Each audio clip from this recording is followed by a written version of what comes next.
Hello, स्वागत है आप सबों का ट्रिलॉजी क्लासेस में।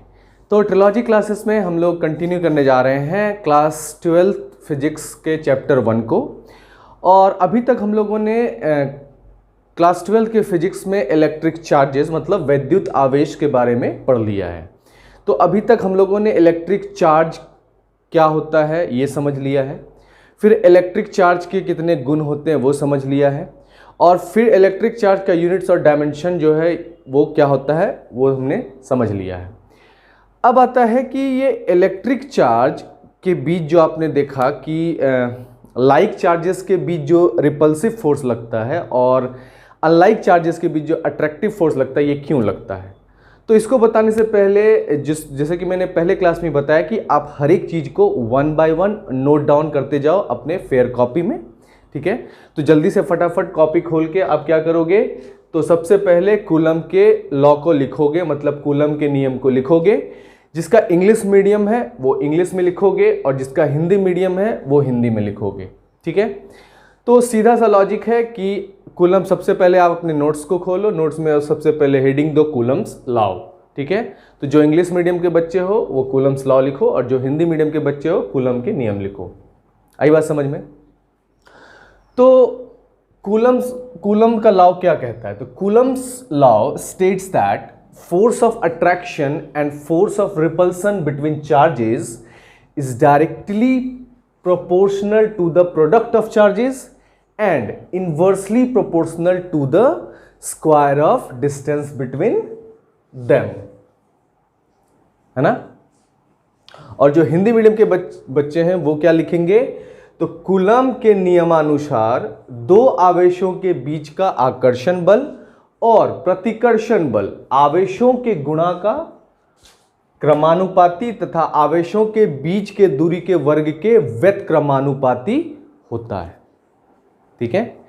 तो अगर आप दो चार्ज ले लोगे, कहने का मतलब ये कि अगर आप दो आवेश ले लोगे जैसे कि Q1 और Q2, अब दोनों का नेचर मतलब प्रकृति सेम है, जैसे ये प्लस है तो ये भी प्लस है और दोनों के बीच का दूरी r है।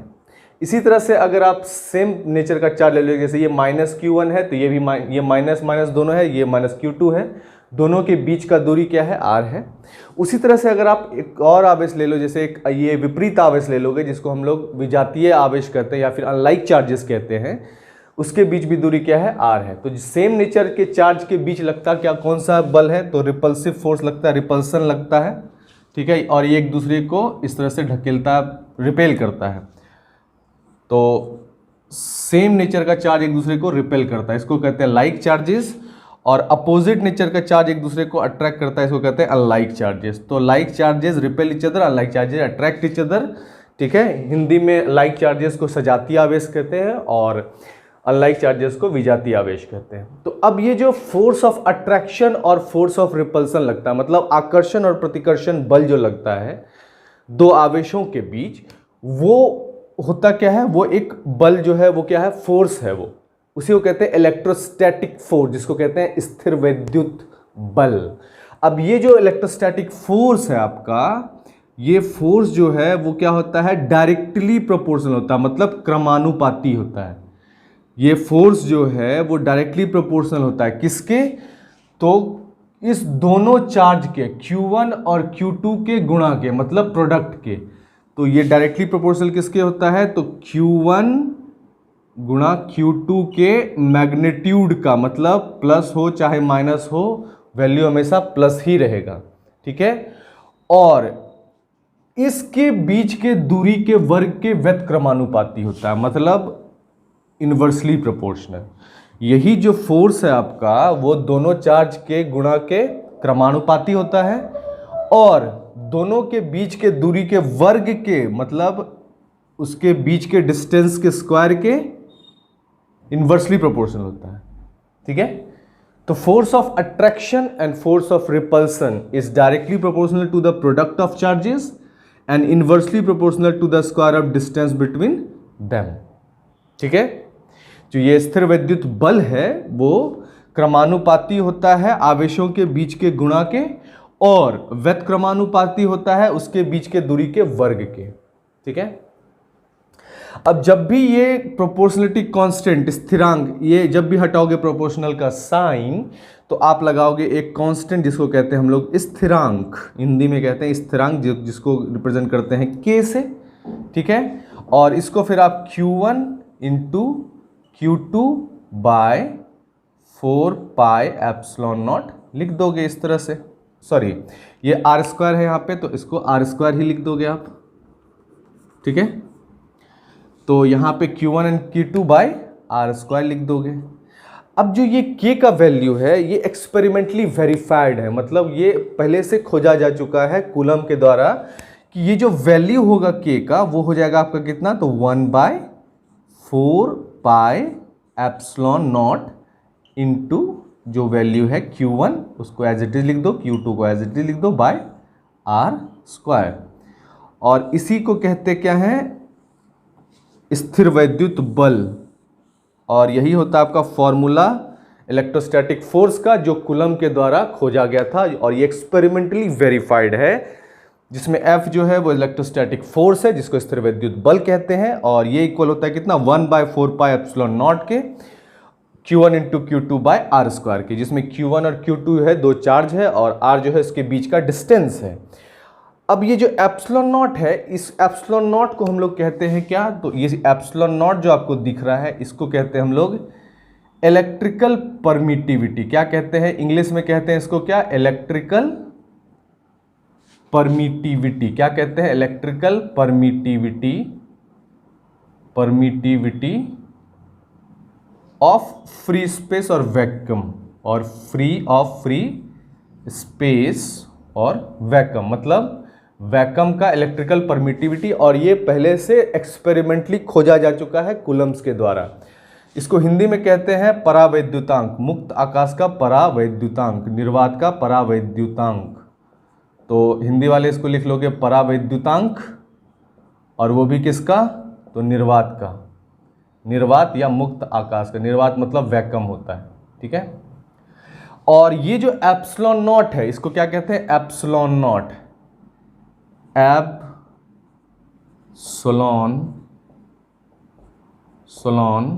नॉट। तो एप्सिलॉन नॉट जो होता है इसको उच्चारण करेंगे क्या, एप्सिलॉन नॉट। और ये जो आपका एप्सिलॉन नॉट होता है इसका वैल्यू एक्सपेरिमेंटली कूलम के द्वारा जो वेरीफाइड किया था वो क्या होता है, तो ये होता है 8.85 गुना 10 पे पावर, मतलब 10 पे पावर -12 कूलम्ब स्क्वायर पर न्यूटन मीटर स्क्वायर। ये इसका यूनिट हो गया। तो इसको आप याद रख लोगे कि जो एप्सिलॉन नॉट का वैल्यू होता है वो होता है कितना, 8.85 into 10 to the power -12 coulomb square पर न्यूटन मीटर स्क्वायर। कितना, कूलम्ब स्क्वायर पर न्यूटन मीटर स्क्वायर। आई बात समझ में। तो अगर इसका आपको डायमेंशनल फॉर्मूला मिल जाए, लिखने एक विमीय सूत्र मिल जाए किसका, डायमेंशनल फॉर्मूला एप्सिलॉन नॉट का, तो वो क्या लिखोगे आप, तो डायमेंशनल फॉर्मूला या फिर विमीय सूत्र जो होगा आपका एप्सिलॉन नॉट का वो क्या हो जाएगा, तो पहले इसका लिख लोगे यूनिट कूलम्ब स्क्वायर अपॉन क्या है, न्यूटन मीटर स्क्वायर। कूलम्ब और कूलम्ब का क्या होता है, एम्पेयर इंटू टाइम, तो ये हो जाएगा ए स्क्वायर इंटू टी स्क्वायर, ठीक है। फिर नीचे हो जाएगा आपका न्यूटन का क्या होता है, MLT-2 होता है। फोर्स का क्या होता है, M इंटू ए, जो आप क्लास 11th में भी देखा होगा, तो MLT-2 होता है। और डिस्टेंस को नापते हैं हम लोग लेंथ से, मीटर लेंथ का होता है, इसलिए L का स्क्वायर हो जाएगा। अब इसको बस सॉल्व कर लो, ये M ऊपर चला जाएगा तो M टू दी पावर -1 हो जाएगा, ये L और ये L स्क्वायर L क्यूब हो जाएगा, ऊपर जाएगा तो L पे पावर -3 हो जाएगा। और फिर ये T जो है -2 से ऊपर जाएगा तो प्लस हो जाएगा, इसलिए T टू दी पावर 4 हो जाएगा। और फिर आपका ये ए स्क्वायर बचेगा, ए स्क्वायर को आप एज इट इज़ लिख दोगे। तो ये हो गया आपका डायमेंशनल फॉर्मूला, मतलब विमीय सूत्र किसका, एप्सिलॉन नॉट का। तो ये आपका जो क्वेश्चन है वो 2021 में आया था, स्पेशली बिहार बोर्ड के एग्जाम में, और CBSE सब में भी ये आता है। तो आपको अगर डायमेंशनल फार्मूला निकालने बोला जाए तो आप इस यूनिट को लिख लोगे, और कूलम का आपको पता है क्या होता है, एम्पेयर इंटू टाइम, तो एम्पेयर टाइम इंटू टाइम होता है, और न्यूटन जो है फोर्स का होता है तो उसका mlt-2 होता है, और मीटर को लेंथ बनाते हैं इसलिए l² लिख दिया। फिर इसको बस सॉल्व कर लिया तो ये हो गया आपका डायमेंशनल फॉर्मूला किसका, एप्सिलॉन नॉट का, और इस एप्सिलॉन नॉट का वैल्यू होता है कितना, तो 8.85 इंटू 10⁻12 कूलम स्क्वायर पर न्यूटन मीटर स्क्वायर। आई बात समझ में। अब एक चीज और ध्यान रखना है कि ये जो k है इसको कहते हैं क्या, ये कांस्टेंट है, और इस कांस्टेंट k का जो वैल्यू होता है, जब एप्सिलॉन नॉट का वैल्यू आप यहाँ पे पुट कर दोगे 8.85 इंटू 10⁻12 कूलम स्क्वायर पर न्यूटन मीटर स्क्वायर, और पाई का वैल्यू पुट कर दो 3.14, और Q1 Q2 1 कूलम ले लोगे, 1 कूलम इंटू 1 कूलम, और डिस्टेंस 1 मीटर ले लोगे, तो ये सारा जो वैल्यू है तो k का वैल्यू आपको निकल जाएगा। मतलब डिस्टेंस r का वैल्यू ले लोगे 1 मीटर, और 1 मीटर अगर ले लो किसी भी चार्जेस के बीच, और ये चार्ज ले लोगे +1 कूलम और +1 कूलम, या फिर आप ले लोगे -1 कूलम या फिर +1 कूलम -1 कूलम। तो अगर 1 कूलम का चार्ज लिया जाए, अगर 1 कूलम का 2 चार्ज 1 कूलम का अगर 1 मीटर के डिस्टेंस से सेपरेट हो तो उसके बीच जो लगेगा क्या होगा, तो ये 1 सब कर दोगे, इसमें क्या हो जाएगा 1/4, पाई का वैल्यू होता है 3.14, और एप्सिलॉन नॉट का वैल्यू होता है आपका कितना, तो ये हो जाता है 8.85 गुना 10⁻⁻12, और ये होता है कितना, तो कूलम स्क्वायर पर न्यूटन मीटर स्क्वायर, और जो वैल्यू होता है आपका क्या, Q1 का कितना लेना है, तो इंटू 1 कूलम, और डिस्टेंस लेना है कितना, तो 1 metre square, 1 into 1 1 metre square हो जाएगा, तो मीटर स्क्वायर यहाँ पे आप ले लोगे। ठीक है, तो अब इसका वैल्यू क्या हो जाता है ना, तो इसका वैल्यू निकालने के लिए आपको क्या है, तो ये कूलम स्क्वायर कट गया, ये मीटर स्क्वायर कट गया। अब इसको जब सॉल्व कर लोगे तो ये हो जाएगा वैल्यू कितना, तो ये वैल्यू k का हो जाएगा कितना, तो 9 इंटू 10⁻9 न्यूटन। तो 9 पे कितना सुनना, कितना जीरो डालना है, 9 जीरो डालना है, तो वैल्यू निकल जाएगा आपको k का। इसलिए k का जो वैल्यू होता है वो k का वैल्यू हम लोग कितना लेते हैं, तो k का वैल्यू लेते हैं हम लोग 9 इंटू 10⁻9 न्यूटन मीटर स्क्वायर, क्योंकि ये जो है अगर इसको लिखोगे newton metre square by coulomb square हो जाएगा, newton metre square by coulomb square. ठीक है, तो इसलिए आपको याद रखना है कि Coulomb's law states that force of attraction and repulsion between charges is directly proportional to the product of charges and inversely proportional to the square of distance between them। इसको आप अपने नोट्स में लिख लो, फिर ये डायग्राम बना लो, इस diagram के बाद ये डेरिवेशन यहाँ तक कर लो, ये वैल्यू लिख लो, ये एप्सिलॉन नॉट का वैल्यू लिख लो, ये डायमेंशनल फार्मूला लिख लो। और जो हिंदी मीडियम के बच्चे हैं वो अपने नोट्स में लिख लें कि कूलम के नियमानुसार दो आवेशों के बीच का आकर्षण बल और प्रतिकर्षण बल आवेशों के गुणा का क्रमानुपाती तथा आवेशों के बीच के दूरी के वर्ग के व्यतक्रमानुपाती होता है। और फिर ये डायग्राम बना लो आप, और फिर ये डेरिवेशन लिख लो जिसमें आप ये सारा कंसेप्ट लिख लोगे, और ये एप्सिलॉन नॉट का वैल्यू लिख लोगे हिंदी में, और ये एप्सिलॉन नॉट का ये डायमेंशनल फार्मूला लिख लोगे।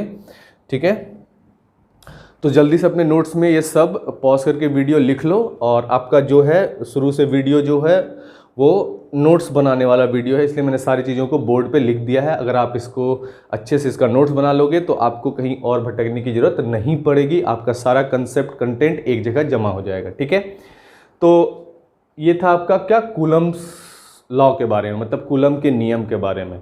ठीक है, फिर आगे के क्लास में हम लोग देखेंगे कूलम का नियम जो सदिश रूप में होता है, मतलब Coulomb's law in vector form क्या होता है। ठीक है,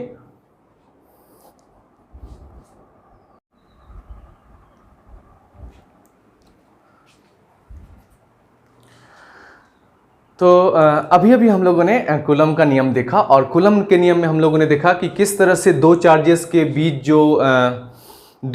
के बीच जो बल लगता है वो बल या तो आकर्षण बल लगता है, तो प्रतिकर्षण बल मतलब रिपल्सिव फोर्स लगता है, या फिर अट्रैक्टिव फोर्स लगता है। ठीक है, रिपल्सिव मतलब होता है प्रतिकर्षण और अट्रैक्टिव मतलब होता है आकर्षण। तो रिपल्सन और अट्रैक्शन जो लगता है दो चार्जेस के बीच, वो डायरेक्टली प्रोपोर्शनल क्या होता है, मतलब क्रमानुपाती किसके होता है, तो दोनों आवेशों के बीच के प्रोडक्ट के मतलब गुणा के, और इनवर्सली प्रोपोर्शनल मतलब व्यतक्रमानुपाती होता है किसके, उसके बीच के दूरी के। तो इसलिए वहां से आपको फॉर्मूला मिलता है क्या, F is equal to k Q1 into Q2 bye are square. तो आप जो है 1 बाय 1 अपने नोट्स में पहले ये लिख लोगे और उसके हिसाब से ये जितने भी प्रॉपर्टीज है इसको फिर से लिख लोगे, ठीक है। तो आपका नोट्स जो है शुरू से इलेक्ट्रिक चार्ज के प्रॉपर्टीज, इलेक्ट्रिक चार्ज का यूनिट, इलेक्ट्रिक चार्ज का डायमेंशन, फिर आपका कूलम के नियम का ये प्रॉपर्टीज। तो आप पहला प्रॉपर्टी F इक्वल टू क्या निकाला आपने, के Q1 into Q2 bye are square, जिसमें के जो है वो कांस्टेंट है, इसको हिंदी में स्थिरांक कहते हैं। के क्या है आपका, तो एक कांस्टेंट है जिसको हम लोग क्या कहते हैं, स्थिरांक कहते हैं। और जो एसआई यूनिट होता है के का वो क्या होता है, तो 9 into 10 to the power 9 newton metre square पर कूलम स्क्वायर क्या होता है एसआई यूनिट, इसको नोट डाउन कर लोगे। कूलम के नियम के प्रॉपर्टी में तीसरा प्रॉपर्टी क्या है, नोट डाउन करके लिख लो। एसआई यूनिट जो इकाई होता है के का वो होता है 9 into 10 to the power 9 newton metre square पर कूलम स्क्वायर। और ये हमेशा आपको पूछेगा आपके एग्जाम में, स्पेशली जो बिहार बोर्ड का एग्जाम होता है, ये क्वेश्चन बहुत इंपॉर्टेंट है कि डायमेंशनल फॉर्मूला मतलब विमीय सूत्र क्या होगा के का। तो उसको निकालने के लिए पहले आप यूनिट लिख लोगे न्यूटन मीटर स्क्वायर पर कूलम स्क्वायर। न्यूटन का आपका होता है MLT माइनस 2 डायमेंशनल फॉर्मूला। फिर आपका मीटर स्क्वायर को लेंथ में नापते इसलिए L का स्क्वायर लगा दोगे, और कूलम का होता है A into T dimensional formula, क्योंकि चार्ज का डायमेंशनल फॉर्मूला AT होता है, इसलिए चूंकि कूलम स्क्वायर है इसलिए A स्क्वायर टी स्क्वायर है। जब इसको सॉल्व कर लोगे तो ये हो जाएगा M, फिर L square into L cube हो जाएगा, और T टू द पावर जो है ये नीचे जो T स्क्वायर है ये ऊपर जाएगा -4 हो जाएगा, T2 -4 हो जाएगा, और ये A स्क्वायर नीचे ये ऊपर जाएगा तो A टू द पावर यहाँ पे -2 हो जाएगा, ठीक है। तो ये आपका हो गया क्या, डायमेंशनल फॉर्मूला किसका, तो के का। के क्या है आपका, कांस्टेंट है, और ये कांस्टेंट स्थिरांक जो है कहां से आया, तो कूलम्स लॉ के नियम से आया, जो कि इलेक्ट्रोस्टैटिक फोर्स जो स्थिर विद्युत बल होता है उसका formula F is equal to k Q1 into Q2 bye are square. और इसी के का वैल्यू जो होता है वो होता है कितना, 1/4 पाई एप्सिलॉन नॉट, जिसमें ये एप्सिलॉन नॉट जो है वो क्या होता है, तो इलेक्ट्रिकल परमिटिविटी होता है, और इलेक्ट्रिकल परमिटिविटी जो होता है उसका वैल्यू होता है 8.85 इंटू 10⁻12 कूलम स्क्वायर पर न्यूटन मीटर स्क्वायर। तो फिलहाल अभी तो के का जो आपने डायमेंशनल फॉर्मूला लिख लिया। फिर नेक्स्ट जो 0.5 नंबर है उसको नोट डाउन करके लिखो आप। तो क्या लिखोगे कि F is conservative in nature, मतलब जो इलेक्ट्रोस्टैटिक फोर्स होता है, स्थिर विद्युत बल होता है, वो कंजर्वेटिव होता है नेचर में। ये हमेशा MCQ में पूछा जाता है। तो फोर्स जो है कंजर्वेटिव होता है, इलेक्ट्रोस्टैटिक फोर्स कंजर्वेटिव होता है नेचर में, मतलब अपरिवर्तित प्रकृति होता है इसमें, ठीक है। ढीठ मतलब वो चेंज नहीं करता है, ठीक है, चेंज करता नहीं है, और ये कंजर्वेटिव होता है। जब कंजर्वेटिव होता है मतलब हमेशा कंजर्व्ड रहता है, बर्बाद डिस्ट्रॉय नहीं होता है, ना ही ये क्रिएट होता है, ये कंजर्व्ड रहता है, जितना होता है उतना ही होता है, ठीक है।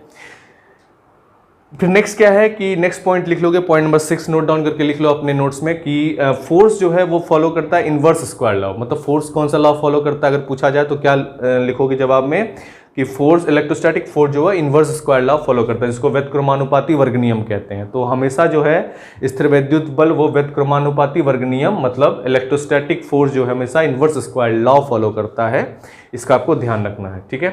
फिर पॉइंट नंबर 7 जो है उसमें आप एप्सिलॉन नॉट का वैल्यू लिख लोगे 8.85 इंटू 10⁻12 कूलम स्क्वायर पर न्यूटन मीटर स्क्वायर, जिसका ये एप्सिलॉन नॉट है उसका ये यूनिट अगर पूछा जाएगा, इकाई पूछा जाएगा तो लिखोगे coulomb square by newton metre square. और अगर आपको डायमेंशनल फॉर्मूला पूछा जाएगा तो आप लिखोगे m to the power -1 L to the -3 T to the 4 एक का स्क्वायर, ठीक है। जस्ट इसके अपोजिट होगा, देख लेना, m यहाँ पे 1 है तो यहाँ पे -1 हो जाएगा, L यहाँ पे 3 है तो यहाँ -3 हो जाएगा, T यहाँ पे -4 है तो यहाँ पे 4 हो जाएगा, और A यहाँ पे -2 है तो यहाँ पे 2 हो जाएगा। तो बस आपको अगर K का डायमेंशनल फॉर्मूला याद हो जाता है या फिर निकालने तो मैंने बता ही दिया है, अगर उसको निकाल लेते हो आप तो आपको अगर बस उसका प्लस जहाँ पे है पावर में वहाँ पे माइनस कर देना तो आपको एप्सिलॉन नॉट का वो डायमेंशनल फॉर्मूला मिल जाएगा, ठीक है। तो ये पॉइंट नंबर 7 था। फिर पॉइंट नंबर 8 में आप लिखोगे क्या, रिलेटिव परमिटिविटी, मतलब सापेक्ष परगम्यता क्या होता है। तो रिलेटिव परमिटिविटी जो बेसिकली जो है उसको के ही कहते हैं, जो के है वही एक तरह से रिलेटिव परमिटिविटी उसी को कहा जाता है। और जो ये रिलेटिव परमिटिविटी होता है जिसको सापेक्ष परगम्यता कहते हैं, ये होता है आपका इलेक्ट्रोस्टैटिक फोर्स, और इलेक्ट्रोस्टैटिक फोर्स एयर और वैक्यूम का और मीडियम के बीच का रेशियो, मतलब जो ये रेशियो होता है, मतलब ये जो होता है आपका क्या होता है, अनुपात होता है। अनुपात किसका होता है, तो इलेक्ट्रोस्टैटिक फोर्स हवा में और मीडियम में, मीडियम जैसे ग्लास में, फिर जाके आपका वाटर में, ठीक है, मीका में, तो ये कुछ भी मीडियम हो सकता है। तो उसी को हम लोग क्या कहते हैं, एप्सिलॉन आर, सापेक्ष पारगम्यता। तो electrostatic force in air, electrostatic force in medium, तो क्या होता है एयर में, तो Q1 Q2 by 4 pi epsilon naught R square, और जो मीडियम होता है वो क्या होता है, Q1 into Q2 by 4 pi epsilon R square. तो यहाँ पे Q1 Q2 कैंसिल हो गया, 4 पाई एप्सिलॉन नॉट सब कैंसिल हो जाएगा, यहाँ पे ये सब वैल्यू, सॉरी ये आर स्क्वायर कैंसिल हो जाएगा, ये 4 पाई कैंसिल हो जाएगा, सिर्फ बचेगा epsilon naught 1 by epsilon naught by 1 by epsilon, तो एप्सिलॉन ऊपर चला जाएगा और ये एप्सिलॉन नॉट बचेगा। इसलिए रिलेटिव परमिटिविटी का जो वैल्यू होगा के का, वो क्या हो जाएगा, एप्सिलॉन बाय एप्सिलॉन नॉट। इसलिए के का वैल्यू जो है वो एप्सिलॉन नॉट, जो मतलब मीडियम में जो होता है परमिटिविटी होगा के टाइम्स हो जाता है एप्सिलॉन नॉट का, और जो ये के का वैल्यू होता है वैक्यूम और एयर में 1 होता है, इसलिए 1 इंटू एप्सिलॉन नॉट यहाँ पे, इसलिए एप्सिलॉन नॉट ही बच जाता है। लेकिन अगर कोई मीडियम होगा, जैसे वाटर का आपको पूछा जाएगा कि के का वैल्यू कितना होता है, तो आप सीधा लिखोगे 80, मीका का होता है 6 और मेटल का होता है इन्फिनिटी। तो इस के की जगह आप मल्टीप्लाई कर दोगे, अगर वाटर मीडियम होगा तो 80 से, अगर मीका होगा तो 6 से, मेटल होगा तो उसका इन्फिनिटी होता है, ठीक है। तो ये सारा जो है इंपॉर्टेंट पॉइंट है जो आप अपने नोट्स में लिख लोगे, ठीक है। तो कूलम्स लॉ के प्रॉपर्टी या फिर कूलम लॉ के नियम के गुण में आप ये सारा कंसेप्ट लिख लोगे कि जो फोर्स होता है वो के Q1 into Q2 bye are square है, के स्थिरांक है जिसका वैल्यू 1/4 पाई एप्सिलॉन नॉट होता है, इसकी इकाई होती है k is equal to 9 into 9 newton metre square पर कूलम स्क्वायर होता है। इसका डायमेंशन फॉर्मूला होता है आपका ml cube T-4 a to the power -2 होता है। और जो इलेक्ट्रोस्टैटिक फोर्स होता है वो कंजर्वेटिव होता है नेचर में, मतलब अपरिवर्तित होता है। ये इनवर्स स्क्वायर लॉ फॉलो करता है, मतलब व्यतिक्रमानुपाती वर्ग नियम फॉलो करता है। जो एप्सिलॉन नॉट का वैल्यू होता है वो 8.85 इंटू 10⁻12 होता है कूलम स्क्वायर पर न्यूटन मीटर स्क्वायर है। और इस एप्सिलॉन नॉट का यूनिट अगर पूछा जाएगा तो आप coulomb square by newton metre square लिखोगे। और वही डायमेंशन पूछेगा तो बस इसके जगह पे आप सब जगह माइनस लगा दोगे, मतलब m to the power -1 l to the -3 to the 4 a का स्क्वायर। उसी से अगर आप रिलेटिव परमिटिविटी पूछा जाएगा तो ये सापेक्ष पारगम्यता होता है, और ये अनुपात होता है किसके बीच का, तो ये होता है इलेक्ट्रोस्टैटिक फोर्स हवा में, एयर में और मीडियम में, उसके बीच का ये होता है, ठीक है। तो यहाँ पे आपको याद रखना है, तो इसका वैल्यू अगर ये लिख दो सब कट के, ये एप्सिलॉन बाय एप्सिलॉन नॉट हो जाएगा, इसलिए के का value epsilon bye epsilon not होता है। एप्सिलॉन होता है आपका मीडियम का, ये जो है हमेशा मीडियम होता है, और ये आपका वैक्यूम होता है, ठीक है, जिसको एयर कहते हैं, वैक्यूम का होता है। तो इसलिए जो है एप्सिलॉन नॉट के टाइम्स, जो मीडियम का होता है वो के टाइम्स होता है एप्सिलॉन नॉट का, और हवा और एयर के लिए जो ये के का वैल्यू है वो 1 होता है, वाटर के लिए 80 होता है, तो 80 से मल्टीप्लाई कर देना है। अगर कोई मीडियम आएगा, वाटर मीडियम रहेगा, मीका रहेगा तो 6 से मल्टीप्लाई कर देना है, ठीक है। तो ये आपका कूलम के नियम का कुछ प्रॉपर्टीज, इसको आप अपने नोट्स में नोट डाउन करके लिख लो, ठीक है। फिर नेक्स्ट क्लास में हम लोग देखेंगे कूलम्स लॉ वेक्टर फॉर्म में क्या होता है, ठीक है।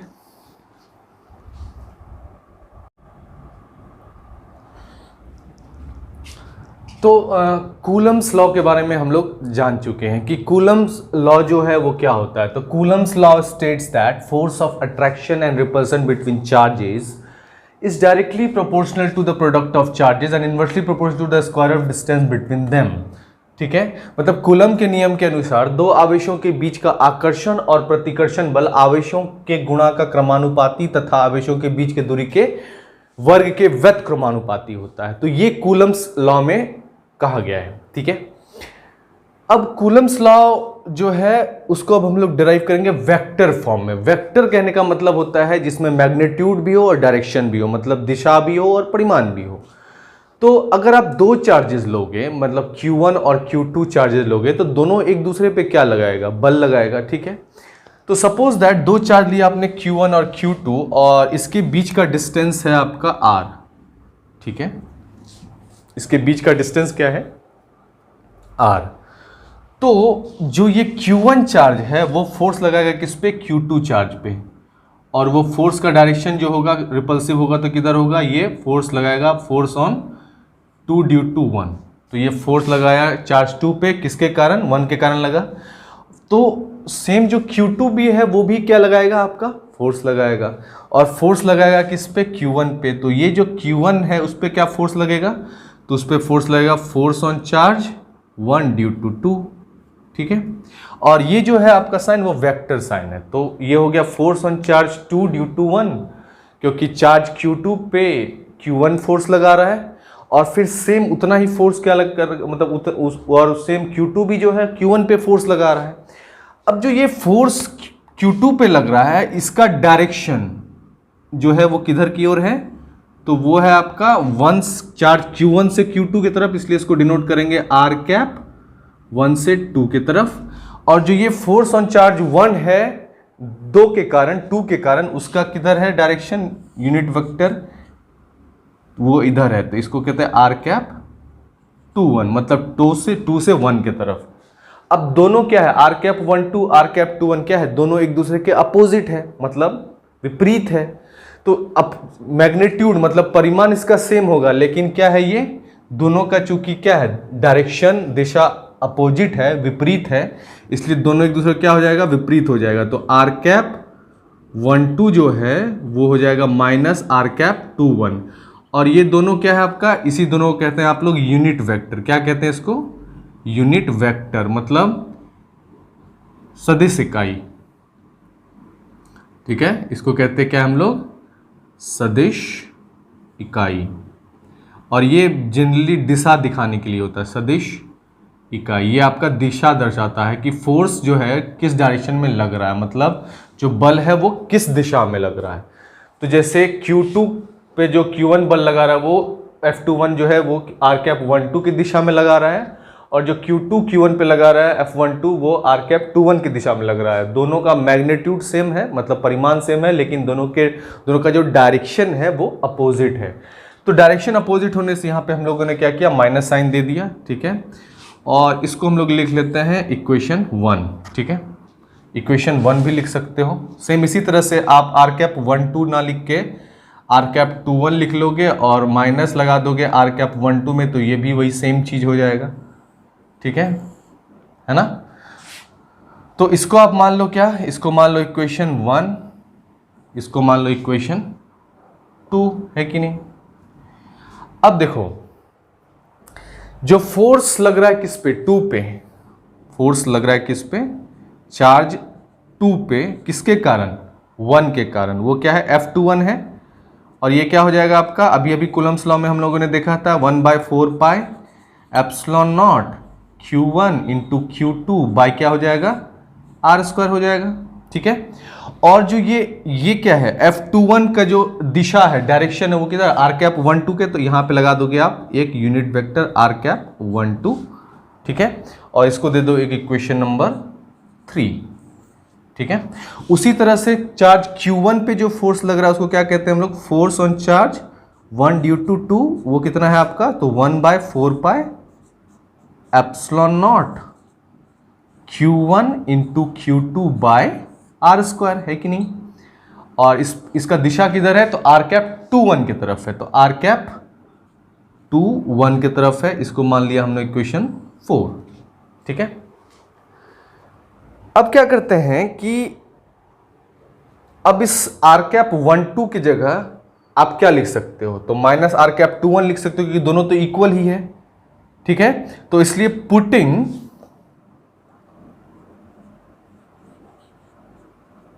पुटिंग मतलब पुट करोगे क्या, पुटिंग कौन सा, इक्वेशन 1 इन इक्वेशन 3, इक्वेशन 1 को किसमें, इन इक्वेशन 3, मतलब आपको ये R कैप 1 2 की जगह क्या पुट करना, माइनस R कैप 2 1। तो देखते हैं क्या होता है, तो ये हो जाएगा क्या, फोर्स जो है वेक्टर F21, क्या F21 वो क्या हो जाएगा, तो 1/4 पाई एप्सिलॉन नॉट और Q1 into Q2 by R²।